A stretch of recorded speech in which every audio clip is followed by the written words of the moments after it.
Bienvenue au podcast Pixis. Aujourd'hui, j'ai un invité, c'est plus qu'un invité, c'est un ami. Donc, ça fait longtemps qu'on se connaît. Donc, bienvenue à toi. Merci Norman, bonjour. Donc, peux-tu te présenter rapidement? Oui, je m'appelle Bruno Sbill, donc un des pionniers de l'agilité en Belgique. C'est comme ça qu'on s'est rencontrés. Je suis auteur, formateur, coach et orateur. Quand est-ce que tu as commencé l'agilité? La première fois qu'on m'a parlé de Scrum, c'était en 2007 et j'ai eu l'occasion de le tester sur un vrai projet en 2008. C'était chez qui? Si tu peux en parler. Alors oui, bien sûr. Donc mon projet Scrum, c'était pour la région de Bruxelles-Capitale. Donc tu as le ministère, donc c'était un projet sur la mobilité à Bruxelles. Et moi, j'étais employé à l'époque et je faisais partie, mon client était le CIRB, qui est un peu, si tu veux, le centre informatique pour la région de Bruxelles-Capitale. Et qu'est-ce que tu en as retiré comme leçon? Ou est-ce que ça a été un boost ou ça a été bof? Alors à l'époque, avant ce projet-là, j'avais eu un coup de foudre pour Scrum. À l'époque, j'étais chef de projet traditionnel. Et quand on m'a parlé de Scrum, je suis vraiment tombé en amour. Je me suis dit, bah ouais, tout ce qui m'embête dans la gestion de projet traditionnel n'est plus là. Il y a plein de choses qui ont l'air d'avoir vachement du sens. Mais j'étais un peu sceptique. Je me dis, c'est peut-être une très belle idée philosophique, mais inapplicable dans la vie réelle. Et en fait, le projet sur lequel j'étais au CIRB, à l'origine, on ne devait pas faire du Scrum, mais le projet se passait mal. Et donc, j'ai proposé d'utiliser Scrum pour régler ce problème. Donc, le premier enseignement que j'en ai tiré à l'époque, c'était OK, ça peut fonctionner dans un environnement public. C'est la première fois de ma carrière où j'avais un client souriant et qui remerciait et qui était content. Et de voir des fonctionnaires comme ça monter en maturité et après 6 mois, 1 an, continuer à le faire. Je dirais que mon premier enseignement, c'est je me suis dit OK, ça fonctionne. Tu as encore des liens avec eux? Oui, j'ai gardé, notamment avec mon manager de l'époque, à qui je me souviens, donc Eric Auquier, que je salue, je lui avais expliqué, donc il y avait un problème. En 2 mots, moi, je devais les aider à faire un appel d'offres. Ils voulaient en gros faire un travail sur 3 ans avec 2 millions d'euros, sauf qu'ils n'avaient ni le temps ni l'argent. Et en fait, je suis allé voir mon chef, je dis: «Écoute, on m'a parlé d'une méthode, on pourrait livrer quelque chose en 5 ou 6 mois. C'est pas ce que tu veux faire en 3 ans, mais vous auriez quelque chose qui tourne en production et vous pourriez renégocier un nouveau budget pour une seconde version». Ensuite, je lui ai expliqué en une dizaine de minutes Scrum et à ma grande surprise, il m'a dit: «Beh, OK, on y va. Donc tu seras Scrum Master», crée l'équipe, qui m'a vraiment fait confiance et donné les moyens. Donc ça, c'était vraiment un des critères de succès, c'est que le manager était à bord et la product owner était top. Elle était côté client, donc côté Bruxelles Mobilité. Et elle a vraiment bien compris son rôle jusqu'à amener un ministre à la démo. Donc, c'était vraiment une chouette expérience. Ah oui, j'imagine avoir un ministre à une sprint review, ça doit le faire. C'était génial. Et ceux qui nous écoutent, qui connaissent un peu Scrum, savent que ça peut être un challenge d'amener des clients à la démo ou au sprint review parce qu'ils n'ont jamais le temps.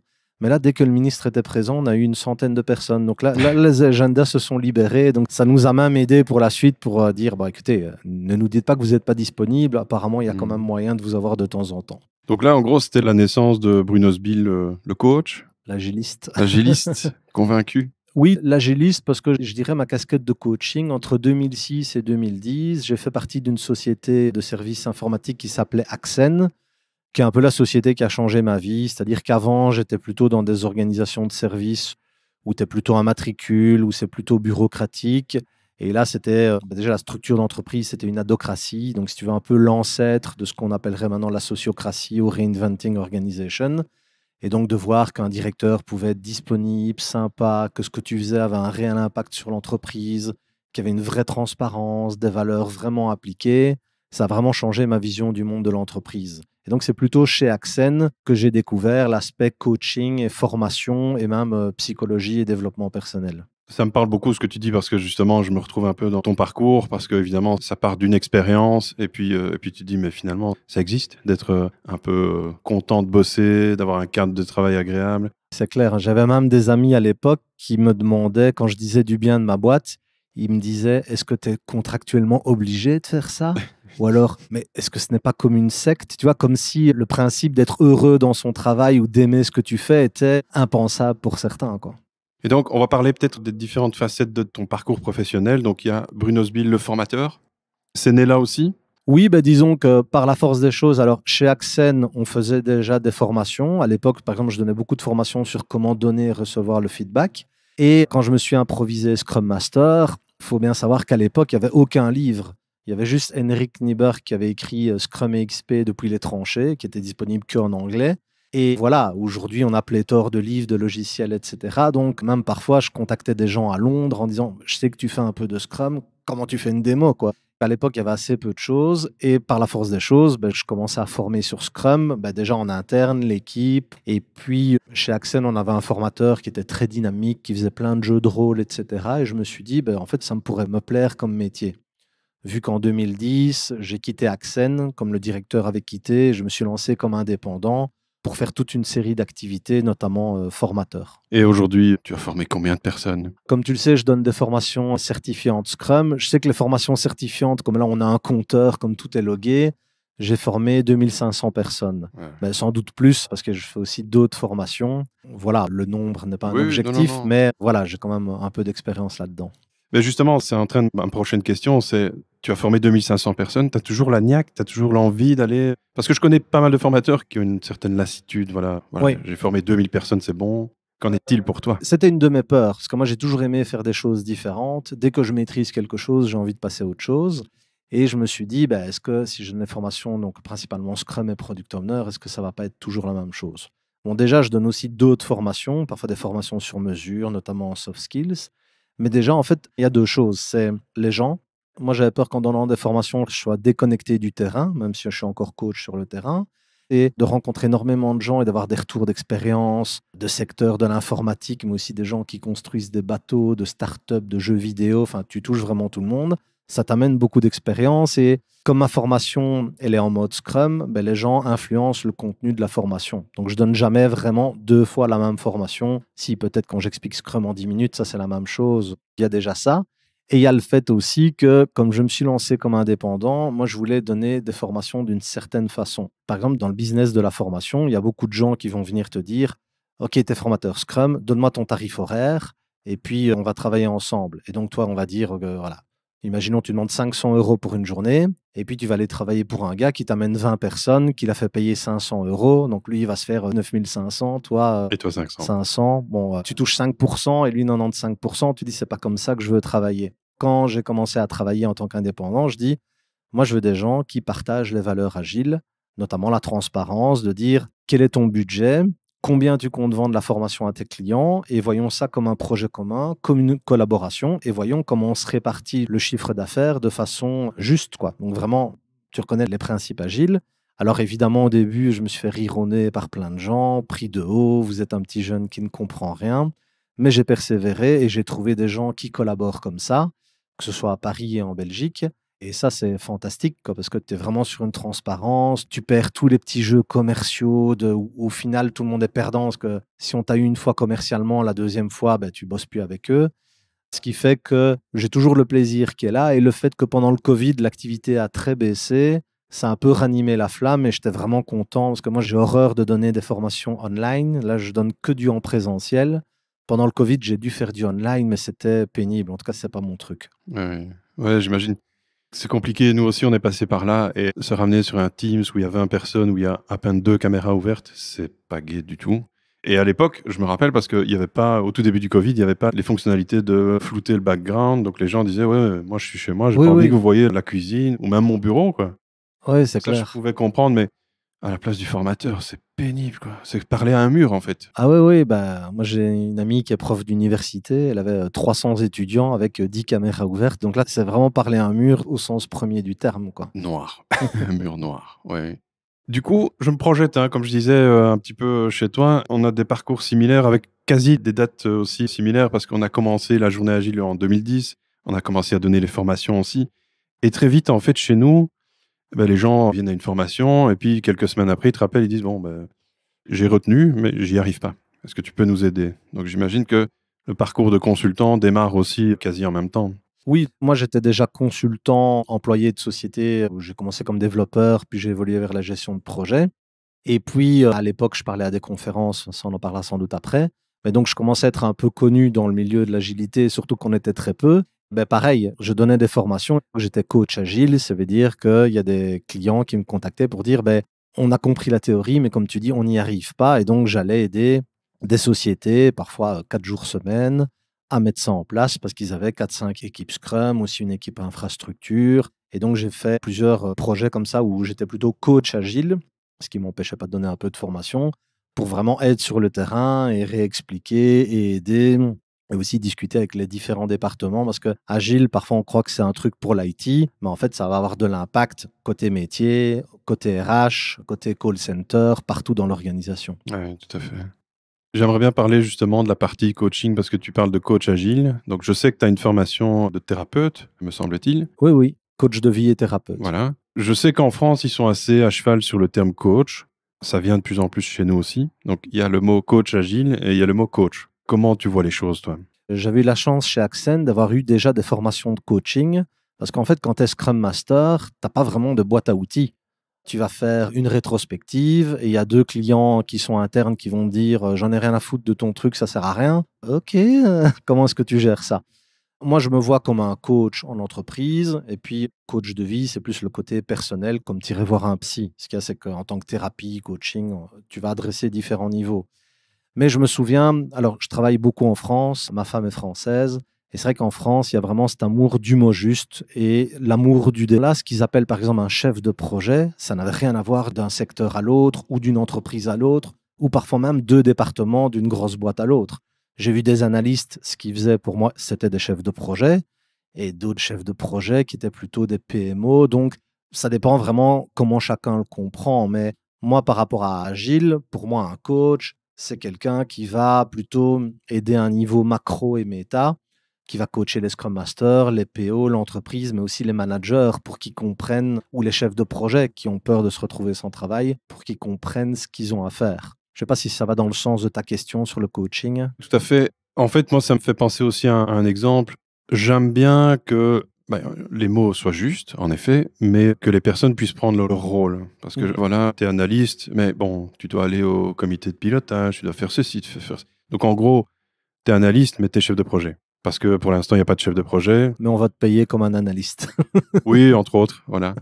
Je sais que j'ai participé, en tout cas, à une époque, à la job description. En Oui. gros, on voulait officialiser dans une organisation les rôles de product owner et scrum master, entre autres. Il y avait d'autres rôles, mais ceux-là étaient dedans. Donc moi, j'étais assez content. Parce que je me dis, enfin, une organisation qui met les choses clairement dans l'organigramme. Il y aura des vrais Scrum Masters et pas juste des développeurs qui font un tout petit peu de Scrum Master. Et en fait, ça s'est un peu retourné contre nous. Parce qu'en gros, un Scrum Master, si tu lis bien, au sens strict, c'est pas un manager. Il est en soutien de plein de trucs, On est d'accord. mais il n'est pas directement responsable d'énormément de choses. Il a un rôle de responsable, mais dans l'organigramme, ça ne matche pas bien. En gros, on s'est retrouvé à changer les job descriptions pour rajouter justement des responsabilités qui ne lui sont pas normalement indues. Et donc, du coup, on se retrouve avec des managers pour qu'ils aient le bon salaire, en fait. Sinon, c'est un job qui n'est pas attractif. Donc, les développeurs n'allaient pas postuler pour ces jobs-là. Ouais, on peut être Scrum Master sans être développeur, mais je veux dire, généralement, le chemin qu'on suit, c'est on est développeur, puis on prend un rôle qu'on aime bien parce qu'il est humain dans l'équipe de développement. Je ne sais pas si tu as vécu ce genre de situation. En fait, ce que tu expliques là, c'est un bon exemple de comment Scrum ou Agile amène de la valeur ajoutée. Ça veut dire qu'il va mettre tout de suite de la transparence sur les problèmes du projet. Souvent, les gens qui font Scrum, ils disent tiens, ça fait 3 semaines et on a déjà des problèmes. Mais en fait, c'est souvent leurs problèmes historiques qui remontent. Et donc, le problème que tu relèves dans cette entreprise, c'est qu'il y a sans doute un problème par rapport à l'évolution de carrière. Ou souvent, quand tu es développeur, on va dire il faut devenir chef de projet. En plus, c'est bien vu, etc. Je crois que c'est chez Google où les développeurs sont plus payés que les chefs de projet. Donc ça, c'est plus une question RH, mais pour moi, c'est important que tu puisses évoluer vers le management ou vers l'expertise technique. Combien de fois on n'a pas déjà vu, tel meilleur développeur de l'équipe, on va te mettre manager. Et le pauvre, tout ce qu'il voudrait, c'est coder un petit peu. Et donc, pour en revenir au job description, à nouveau, c'est un outil, mais on peut se piéger avec ça. C'est-à-dire que moi, souvent, quand je vois les équipes, je dis, écoutez, je vais vous expliquer un peu les rôles et responsabilités. Je peux vous faire une job description, mais il y aura plein de choses qui ne seront pas prévues.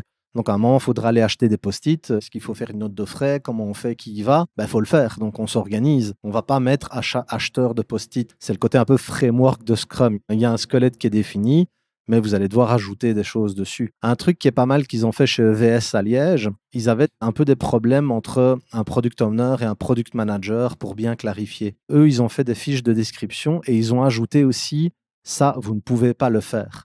Et donc, ils ont typiquement dit au product owner et au product manager, vous ne pouvez pas imposer de solution technique. Ça, c'est la dev team qui décide.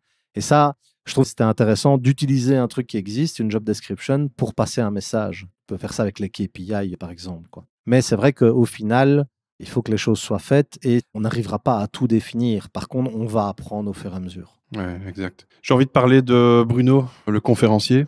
C'est venu quand? Comment? J'ai toujours aimé parler en public. Je me souviens quand j'étais petit, mon père nous avait branché un micro à la chaîne IFI. Et tu t'entends parler avec les baffes. On était là, ah, c'est trop cool.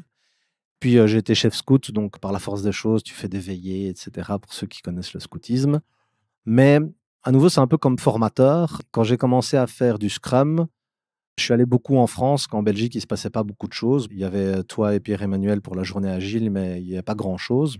En France, par rapport à la taille du territoire, il y avait plus de choses. Et j'ai rencontré Claude Aubry, donc un des auteurs du livre de Scrum de référence.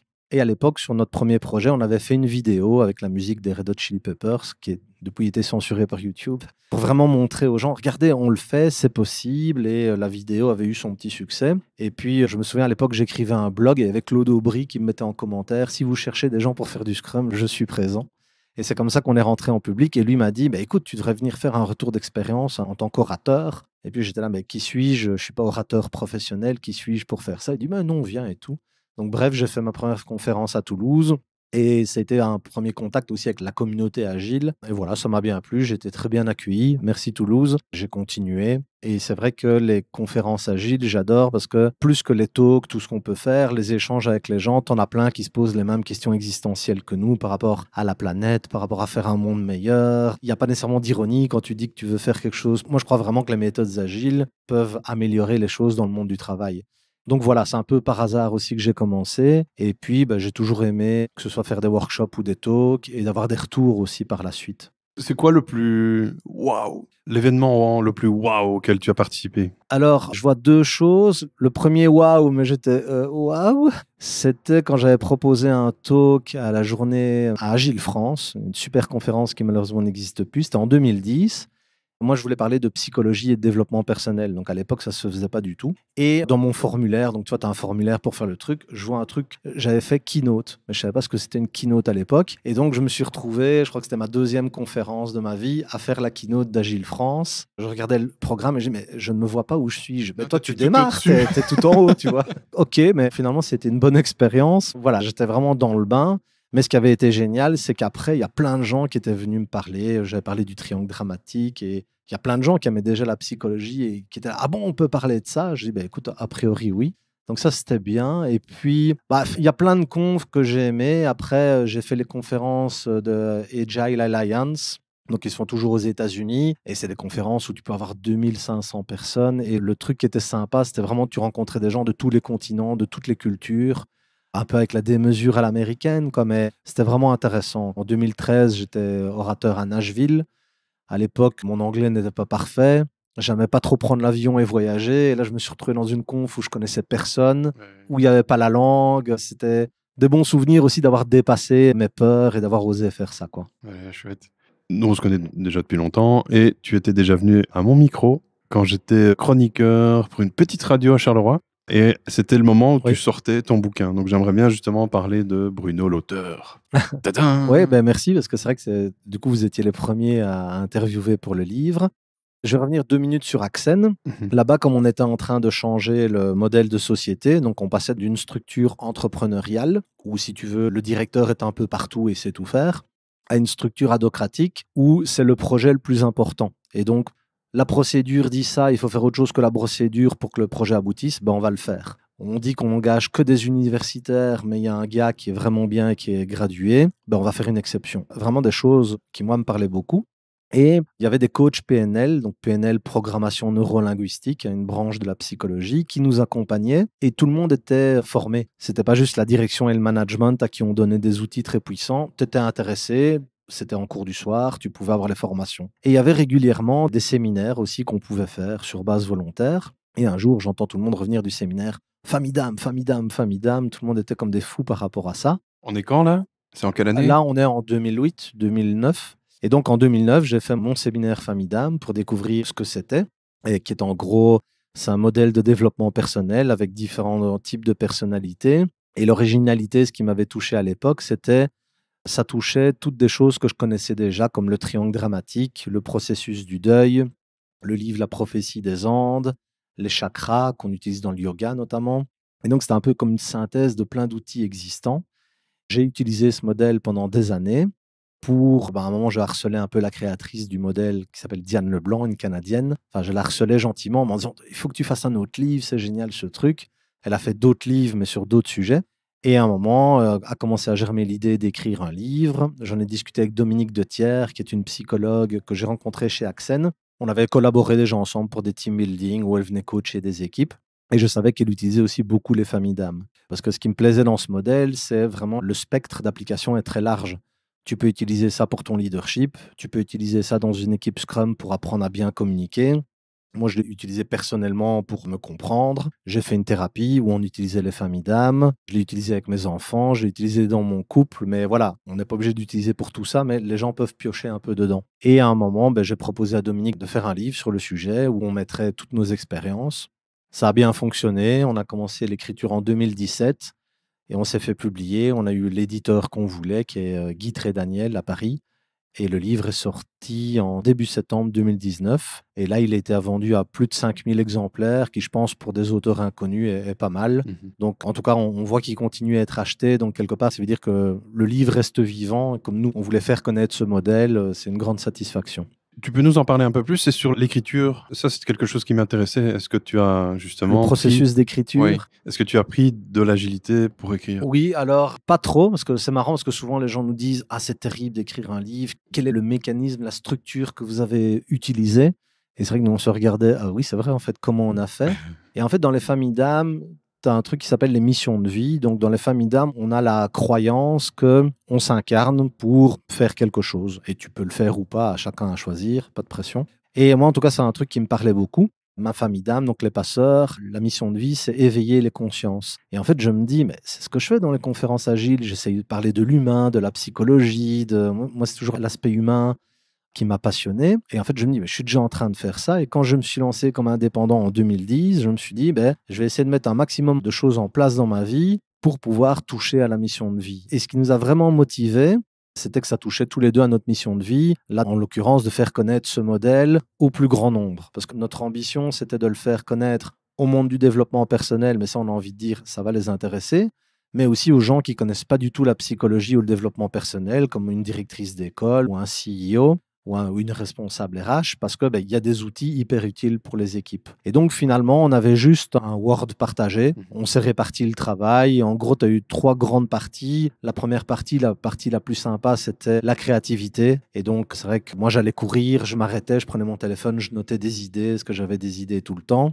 Le plus gros du travail, ce qui nous a demandé le plus de travail, c'est de trouver une structure cohérente, notamment quand on définit la moitié du livre, en fait, explique les différentes familles d'âmes. Et donc, comment expliquer ça? Et puis après, il y avait la 3e partie, c'est les corrections orthographiques, tout ce qui est micromanagement, c'est horrible pour moi ça. C'était pas notre partie préférée. Mais en fait, comme on était à 2, on se faisait du feedback régulièrement. On essayait de se voir au moins une fois par mois. Je pourrais identifier des principes du manifeste agile qu'on a utilisé, mais vu qu'on était 2, ouais, j'avais un genre de to-do list. Je me suis pas dit, je vais utiliser Scrum pour faire ça. C'est plus la passion. Un peu comme, c'est ce qui m'a fait démarrer Scrum. J'ai eu un coup de foudre. J'ai pas peur des termes. En fait, Scrum, ça a fait vibrer mon âme. Il y a plusieurs fois dans ma vie où mon âme a vibré. Par exemple, quand j'ai découvert les Agile Games, je me suis dit, mais c'est génial ce truc. Reinventing Organization, pareil. Les familles d'âme, c'était pareil. Et donc, voilà, si j'avais dû écrire un livre sur la gestion de projet traditionnel, quelque chose qui me parle moins, là, je pense que ça aurait été très compliqué, quoi. Il serait peut-être pas sorti.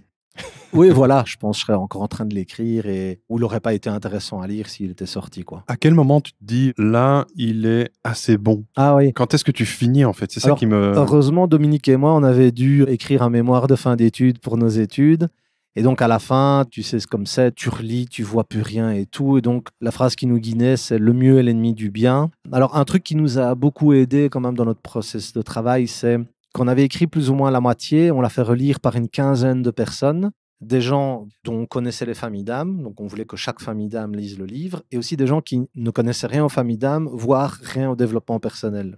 Et en fait, ce qu'on voulait, c'est avoir du feedback, qu'est-ce qu'on peut améliorer et tout. Et un truc qui était un peu imprévu, c'est qu'il y a plein de gens qui ont dit « Waouh, c'est top, c'est génial », et à l'époque, on fatiguait un peu. Et ça nous a reboosté. Ça a boosté, ouais. Et à un moment, voilà, on avait assez vite identifié les chapitres dont on voulait parler. Et à un moment, on s'est dit, voilà, ça nous paraît good enough. Et après, tu as le processus de soumettre ton manuscrit à des éditeurs. Et donc, naïvement, on s'est dit, ils vont nous dire si ça va ou pas. Bon, c'est surtout qu'ils te répondent ou ils te répondent pas. Et voilà. Et j'ai peut-être utilisé un peu ma ténacité parce qu'après 4 mois, on n'avait aucune nouvelle. Et donc, j'ai vraiment insisté, c'est de téléphoner, parce que normalement, tu as un comité de lecture et voilà, tu ne sais pas passer. Et en fait, au début, le livre, on voulait l'appeler « Qu'est-ce que je fous sur cette terre ?» Okay. Notre éditrice, elle a dit « Mais quand j'ai vu ça, je croyais que vous racontiez votre vie, que c'était inintéressant, donc je n'ai pas voulu le lire. » Et puis, quand elle a vu que ça parlait de famille d'âme, elle a été passionnée. Puis, elle nous a dit « Vous ne mettriez pas famille d'âme dans le titre ?» Ah ouais, c'est pas bête. Tu vois, nous, on était tellement dedans. Voilà. Mais donc, à un moment, quand tu commences à vraiment réécrire ce que tu as déjà écrit, mais qui est correct, il faut arrêter et puis surtout le faire relire à d'autres personnes parce qu'à la fin, tu n'arrives même plus, tes yeux ne lisent plus le texte. C'est impressionnant, quoi. Très chouette histoire. Tu en es fier? Ça te rend heureux? Oui, j'en suis fier parce que donc on avait 2 objectifs. C'était, comme je le disais, l'ouvrir à plein de gens, et ça, on voit que c'est le cas. Et aussi donner beaucoup plus d'infos qui existent sur les familles d'âme. Parce que paradoxalement, le livre de Diane Leblanc, Bienvenue dans la 5e dimension, qui parle de ce modèle, finalement, il y a assez peu de chapitres qui expliquent les familles d'âme. Et donc, quand on a des retours comme ça, qu'on nous dit que c'est bien structuré aussi, parfois c'est chouette. Et puis, rien que le fait que le livre se vend, qu'on a des retours, ça c'est quand même intéressant. Et c'était aussi très intéressant parce que moi qui viens plutôt du digital, de l'IT, du monde agile, le monde du développement personnel, c'est vraiment très différent.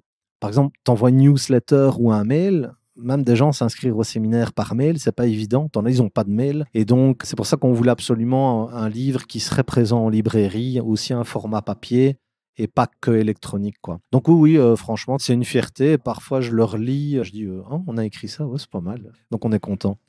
Écoute, on arrive tout doucement à la fin de cet épisode. Je voudrais que les personnes puissent te joindre. Donc, comment on fait pour joindre Bruno Sbil? Alors, mon site, c'est brunosbil.com. Donc, on mettra les liens dans le podcast. Là, vous avez ma page contact. Je suis aussi sur les réseaux sociaux. Voilà. Sinon, le plus simple, c'est envoyez-moi un mail à bruno.sbil, donc sbi2le, @gmail.com. Puis sinon, voilà, je suis sur LinkedIn, sur Instagram. Si vous cherchez un orateur, que ce soit pour parler d'agile, de développement personnel et psychologie, ou un petit peu entre les deux, n'hésitez pas à faire appel à moi. Et donc, ne pas oublier aussi que nous avons une fonctionnalité qui est un répondeur sur notre podcast, donc sur Vodio. Vous pouvez laisser un message à Bruno, ou en tout cas à n'importe qui dans l'équipe. Il suffit donc de mentionner que vous acceptez ou pas d'être publié en public. Mais quoi qu'il en soit, le message sera transmis à Bruno si vous laissez un message sur le répondeur. Merci à toi d'être venu. Un grand merci de m'avoir reçu. Et puis, n'hésitez pas à envoyer du feedback. Moi, je suis très preneur de feedback. Super. Merci et à bientôt. Merci Norman, à bientôt. Au revoir à tous.